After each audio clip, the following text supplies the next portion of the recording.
గురువుగారు ముఖ్యంగా అమావాస్యని తాంత్రికంగా బాగా ఉపయోగిస్తారని చాలా పేరుంది. అదేవిధంగా అమావాస్య రోజు కొన్ని మనకు హైదరాబాద్ సిటీలోనే నిమ్మకాయలు తిప్పేయడం, మిరపకాయలు తిప్పేయడం, అవి రోడ్డు మీద పడేయడం, అది చాలామంది తొక్కడం ఇలా జరుగుతూ ఉంటాయి. అది మనిషి జీవితం మీద, మనిషి శరీరం మీద ఎలాంటి ప్రభావం చూపిస్తుంది? నిజంగానే తాంత్రిక శక్తులకు అమావాస్య అనేది ఒక పవర్ఫుల్ డేనా? అందులో ఎలాంటి సందేహం లేదండి.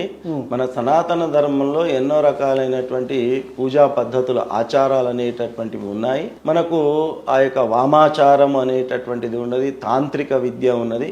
ఈ వామాచారంలోనికి వస్తాయి తాంత్రిక విద్యలు, మంత్ర, యంత్ర, తంత్ర శక్తులు అన్నీ కూడా. కాబట్టి అందులో వాటికి శక్తి ఉంటుంది, వాటి వల్ల శుభ అశుభములు కలుగుతాయి అని చెప్పడంలో ఎలాంటి సందేహము లేదు. కాకపోతే అలాంటి సాధనా పురుషులు కలికాలంలో అత్యంత అరుదు.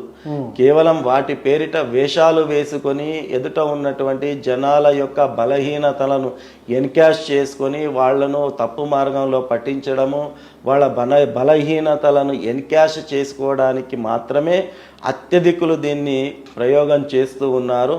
అంత మాత్రం చేత అలాంటివి తప్పు, కూడదు, చేయకూడదు, లేదా వాటికి శక్తి లేదు అని చెప్పడానికి లేదు. ఆ సాధన కలిగినటువంటి వాళ్ళు, ఆ శక్తి కలిగినటువంటి వాళ్ళు ఎక్కడో దగ్గర మనకు చాలా అరుదుగా ఉంటారు. వాటి ప్రభావం తప్పకుండా ఉంటుంది.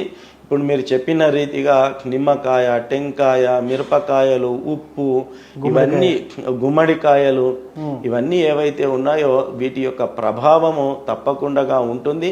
ఎందుకంటే మన ఏవ మనుష్యాణం కారణం బంధమోక్షయోహో అని వేదంలో చెప్పిన రీతిగా ప్రతిదీ కూడా మన మనసుకు ముడిపడి ఉంటుంది.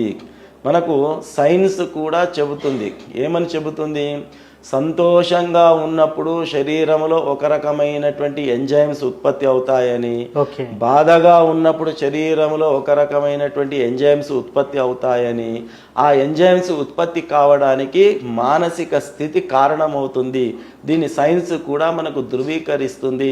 అట్లాగే ఈ క్రియలన్నీ కూడా ఏవైతే ఉన్నాయో ఇవన్నీ మానసిక స్థితికి, మానసిక దుర్బలతకు సంబంధించినటువంటి అంశం. కాబట్టి తప్పకుండా ఆ మనస్సు ఆధారంగా ఈ వాటి యొక్క ప్రభావము ఎదుటి వ్యక్తి పైన ఉండేటటువంటి అవకాశం ఉన్నది.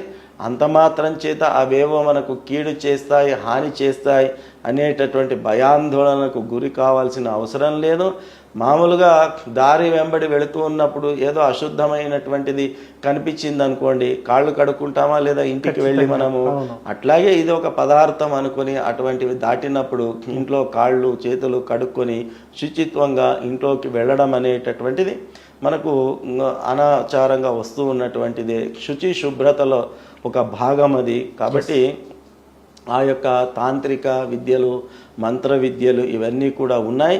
కానీ వాటి యోగ్యతను పొందినటువంటి వాళ్ళు వేళ్ల పైన లెక్క పెట్టే మాదిరిగా ఈరోజు భూమండలం పైన ఉన్నారు.